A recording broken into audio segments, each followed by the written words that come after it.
अक्षर माँ। माँ को इंग्लिश में एम लिखते हैं।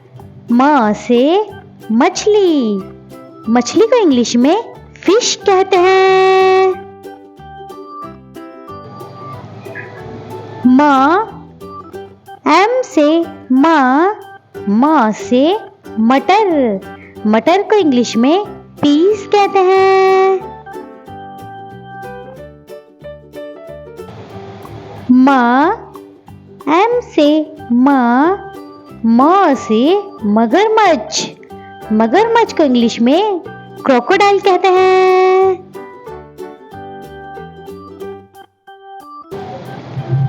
माँ, माँ से मिठाई। मिठाई को इंग्लिश में स्वीट कहते हैं।